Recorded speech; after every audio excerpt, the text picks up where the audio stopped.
I want to give a special shout out to all my patrons first. Thank you so much to my Bibliospren, Bibliohaulers, and my Bibliomancers, and of course my new Bibliomancer, Shawn. It means a lot to me that you are giving me your extra support toward my passion and hobby. Hi everyone, Peter here. Welcome to SFF Spotlight episode 61. In today's episode, I have about 18 or 19 topics to cover. And for the first one, I don't actually know which category this belongs to, but SFF Spotlight is a series of videos where I will talk about new book news, new cover reveals, new special edition, Kickstarter campaign, and also noteworthy release in the adult science fiction and fantasy genre. So let's get the first topic out of the way, because this is about what George R.R. Martin recently said, and it kind of went viral. So this is about TV show and movie adaptation.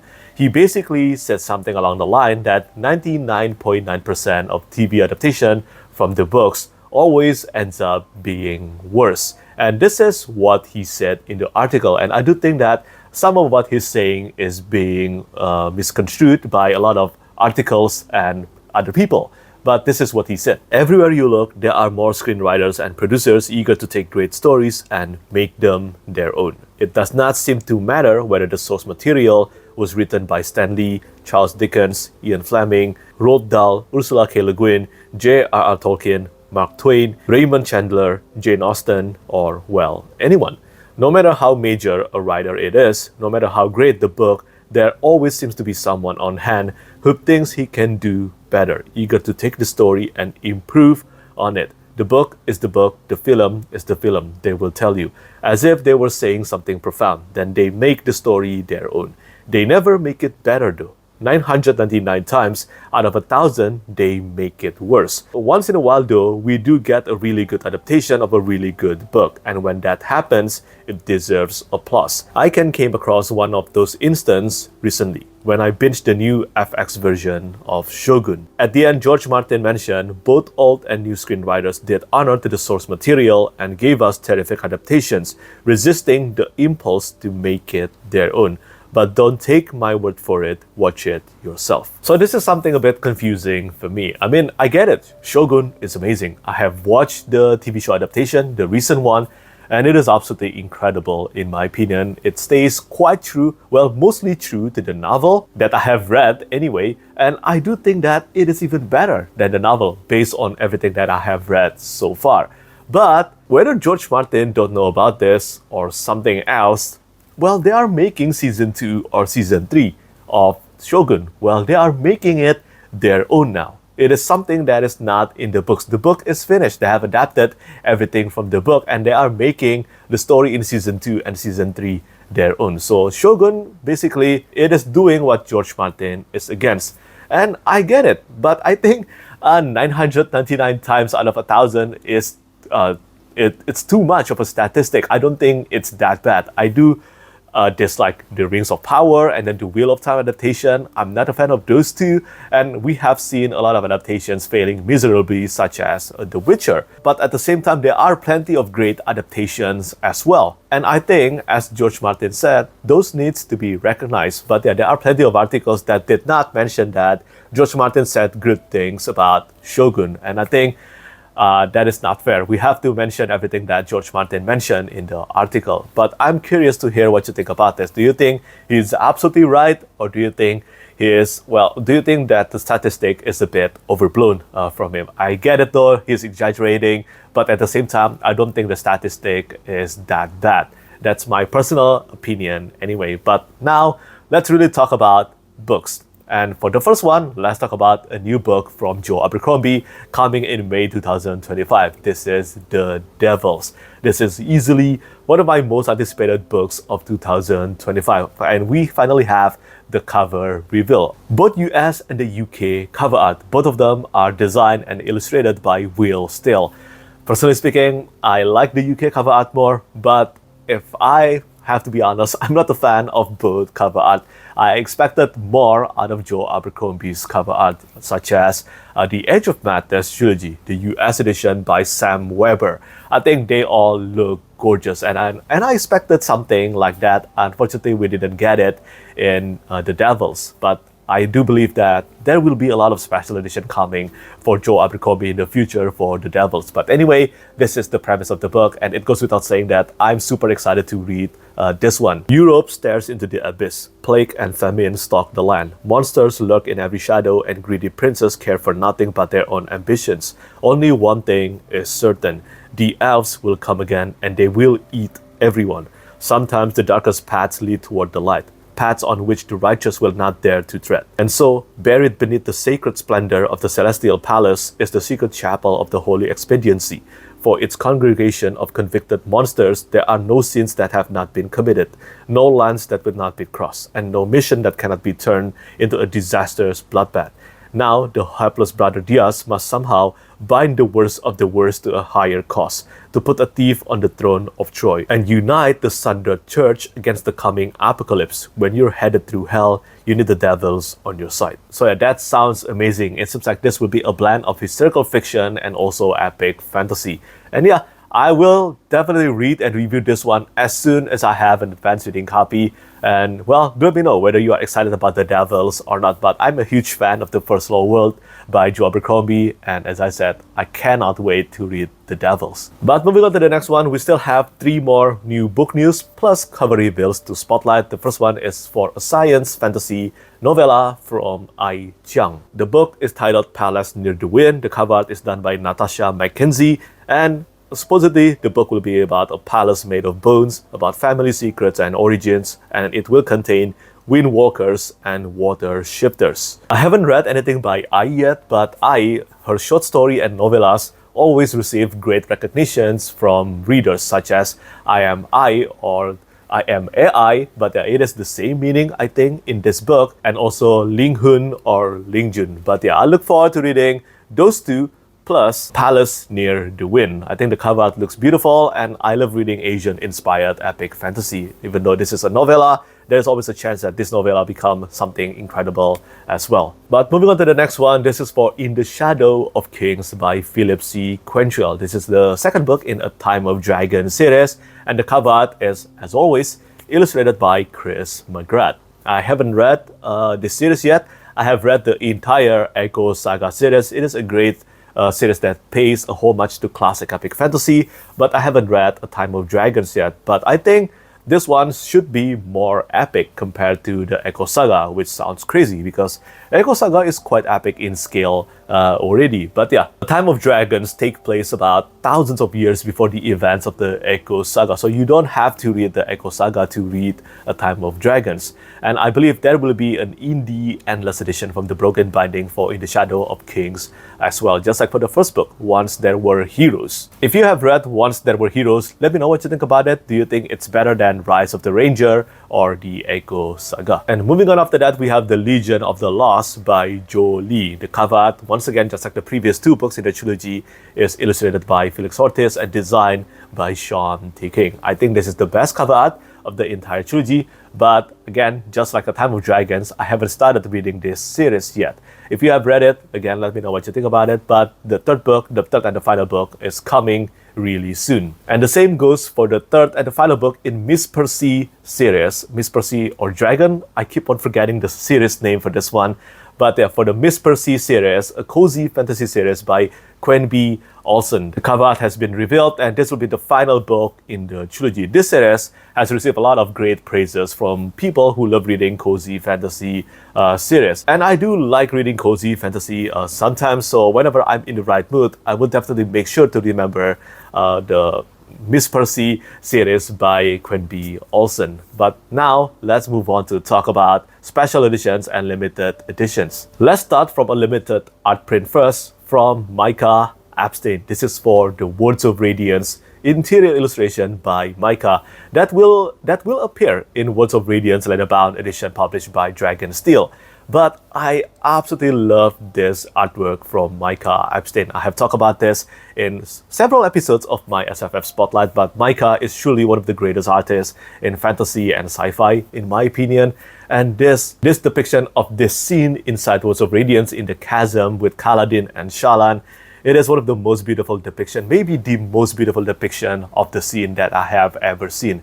It is gorgeous, and now it is possible to buy the limited, very high quality art print signed and numbered by Micah himself. And well, today, the 3rd of June, is the final day you can buy the limited art print. And if you are a fan of Stormlight Archive, if you are a fan of Micah's artwork, I strongly recommend you to do that. And there are 2 tiers, I believe, for the limited art print, and the first one starts from $75 US. But yeah, it is beautiful, and I want to say congrats once again to Micah for creating such an incredible artwork. I'm a huge fan, and yeah, that's all I can say about this beautiful art print. And moving on, we have this Kickstarter projects from Joe Abercrombie. This is for a graphic novel companion to his urban fantasy series, a Guild of Magic series. The Kickstarter campaign for this one hasn't gone live yet, but it will go live tomorrow on the 4th of June. The title of this book or series is Blood of the Atlantis, and I really like the art direction and also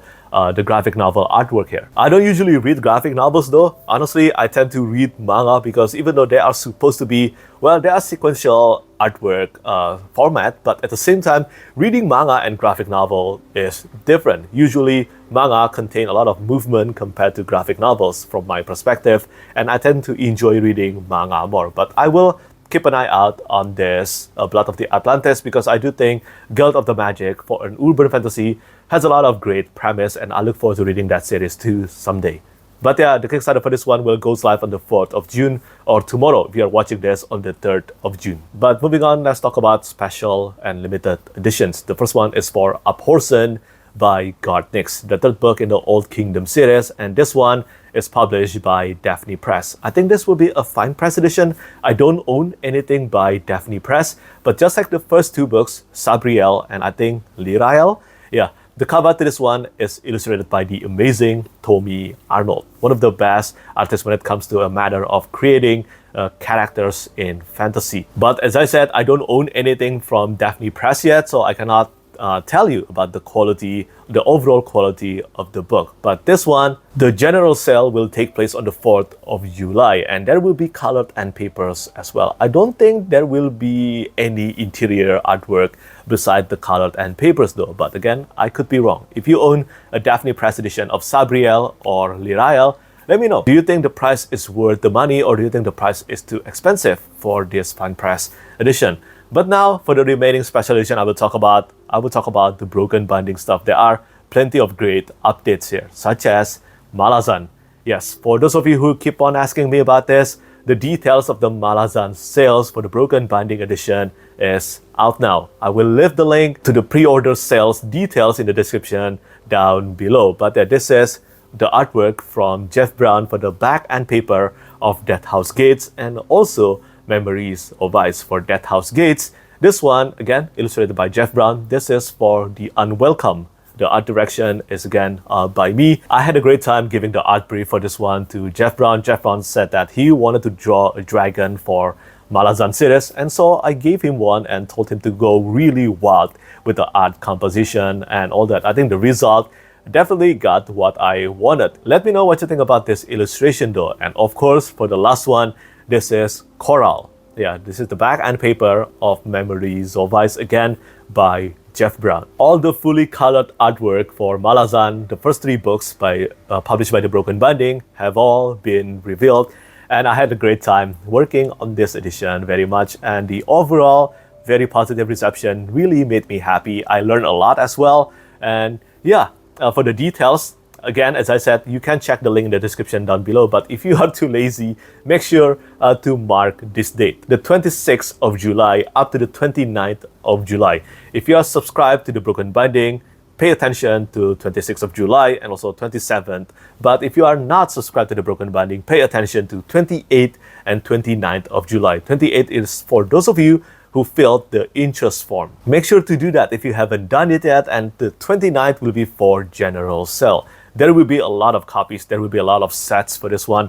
Broken Binding is determined to make sure as many people as possible can get a copy of Malazan Broken Binding edition by Steven Erikson. The books will come with acid-free paper. It will also contain bonus artwork. Yeah, there will be 2 black and white character artwork inside each book. This was a last-minute decision, but I'm happy we could do it. But yeah, hopefully many of you will be thrilled with this special edition. And there are info on the Sun Eater, the Broken Binding edition as well by Christopher Ruocchio. The board art, which is the naked hardcover art, and also the front and paper art for Empire of Silence has been revealed. For Empire of Silence board art, this is again illustrated by Peng Lu. The art direction is by me and also Christopher Ruocchio. Both of us are working together in art directing the entire artwork for the Broken Binding edition of the Sun Eater. But the scene for the board art is chosen by Mike from Mike's book review, and it is Gallagher. I think the result turned out really well. Really love the green color here. And also this is Hadrian and Valka for the shadow. You just have to read the book and find out. If you have read it, you will know what the shadow entails. And after that, for the front and paper, this is The Devil's March by Rene Aigner. And I got some questions about this. Many are really happy with the result of this artwork, but I got some questions about when is this scene depicted? The answer to that is none. It hasn't been depicted in the book. We just kind of think, well, Christopher kind of think it will be a really good idea, and I do agree it is, to depict a march of the Hadrian Marlowe's army, or the Marlowe's family army, so the Devil's March. And yeah, it looks awesome. You can see Hadrian, Crispin, their jerk of a father, and also Gibson, very kind mentor, Gibson in the artwork here, watching the march. I think it looks awesome. Rene Aigner did a great job with all the end papers, and we will start revealing each artwork starting from the 14th of June. So if you are on Instagram or on Twitter, you will see me or maybe Broken Binding revealing each art piece in the Sun Eater. We have a lot to reveal. And with that in mind, if you're interested in getting yourself the Sun Eater Broken Binding edition, this will be more the price will be more accessible compared to Andorida or the Diamond edition. But if you're interested, make sure to fill out the interest form. That way, it will be easier for you to have access to the Sun Eater Broken Binding edition for the first 3 books in the Sun Eater, which will, I think, take place this summer as well. I think we have no confirmed date for this sales yet. But yeah, make sure to fill out the form anyway. And moving on to the next one, this has been impromptu released by Ryan Cahill. Come on, Ryan, what are you doing? But yeah, this is for The Burning of Belduar in Of Darkness and Light, the Broken Binding Press edition, illustrated by Felix Ortiz and art directed by me and also Ryan Cahill. Though, to be honest, Ryan Cahill really nailed the details here. It's not me. I only give the art brief, and Ryan is the one who did all the details on these art piece. And I think the result is awesome. So I guess this means this is the first official art reveal for Of Darkness and Light by Ryan Cahill, the Broken Binding Press edition. I have no idea when the sales will happen, but I will do my best with the artwork as well. Not gonna lie, it has been a blast, a challenge, and also very fun experience working as an art director for some of my favorite books and series, including The Bound and the Broken series by Ryan Cahill. And moving on to the final special edition topic, this is for a book by Raymond Evice. The first book in the Dragon War saga, A Darkness Returns. I have read only The Magician by Raymond Evice and also Rift War Empire trilogy that Raymond Evice wrote together with Johnny Wirtz. Really love that trilogy, but I haven't read anything else by Raymond Evice, including A Darkness Returns. I think this one it's related to Midkemia, a universe by Raymond Evice, but I'm not sure. If I remember correctly, I did take a look at the premise and it mentioned some characters from Magician. So yeah, I do think that this one do have a connection or relation with Magician or Rift War Empire series. But yeah, the Broken Binding edition is releasing a special edition of A Darkness Returns. And now, before we move on to the final section, noteworthy release, I want to mention 3 things first about this incredible manga and anime news. The first one is about Vagabond. Vagabond by Takehiko Inoue is finally getting a definitive edition in spring 2025. This means it will be getting a hardcover edition. Vagabond is one of my top favorite manga series of all time. So just like Berserk and also Vinland Saga, this is finally getting a hardcover treatment as well next year, and I will definitely buy it for sure. I love Inoue manga very much. Slam Dunk and also Vagabond. I haven't read Real yet, but I absolutely love Slam Dunk and Vagabond, and I will get myself a copy of this hardcover edition. Even though Vagabond, just like Berserk, is probably, well, it will probably always be in the state of incomplete, but at the same time, this will always remain one of my favorite manga series of all time, and I look forward to getting myself the hardcover edition to do another reread that I cannot count anymore. But speaking of favorite manga, this is, for the next one, this is one of my favorite ongoing manga. Recently, this is for Sakamoto Days, and it is getting an anime adaptation treatment, and I think this one will be produced or published by Netflix. I could be wrong on that, but I have seen the teaser.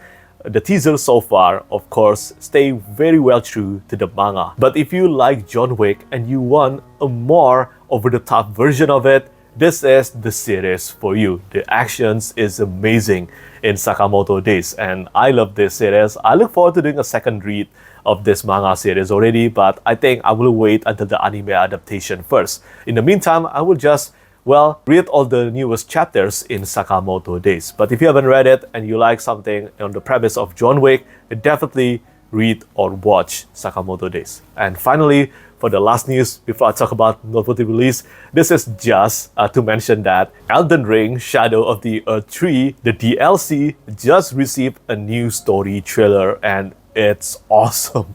It's super awesome. The DLC I think it will premiere on June 21st. So yeah, not long from now, and that will be the death of productivity for me, and I know many people as well.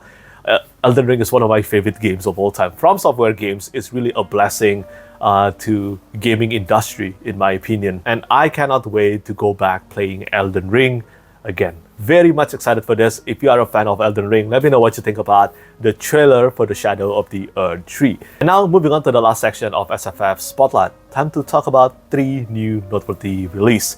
And the first one is for Song of the Mysteries by Johnny Wirtz. The 11th and the final book in Worlds of Light and Shadow series is out now. I am in the middle of reading Curse of the Mistwraith right now. I'm about halfway through the book, and so it will be a while before I get to reading this one, Song of the Mysteries. But yeah, I like what I've read so far, but it is not a quick read at all. It will require your attention a lot. But I will talk about this more after I finish reading Curse of the Mistwraith, probably with a video review as well, probably.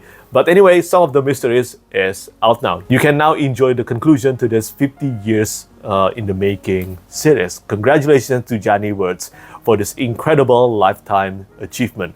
And after that, we have 2 more noteworthy releases to spotlight. The first one is for Soul Cage by L.R. Schultz. This is a fantasy novel where murder breeds magic. The main character, Midrin, accidentally kills the most powerful mage in all existence, and the power is now transferred to him. Now, he cannot stay in peace anymore because voices haunts him all the time, and now he will have to practice the magic that he acquired accidentally. That's the premise, I think, for Soul Cage, but I haven't read this book yet. If you have read it, let me know what you think about it. And finally, same for the last one. This is for A Memory of Song by Scott Palmer. This is the first book or the first verse of the Last Ballad series. And I think this series is inspired by R. Scott Baker's Prince of Nothing series and also A Song of Ice and Fire. So that sounds promising. I haven't read R. Scott Baker's book yet. I will definitely do that this year, but I love A Song of Ice and Fire.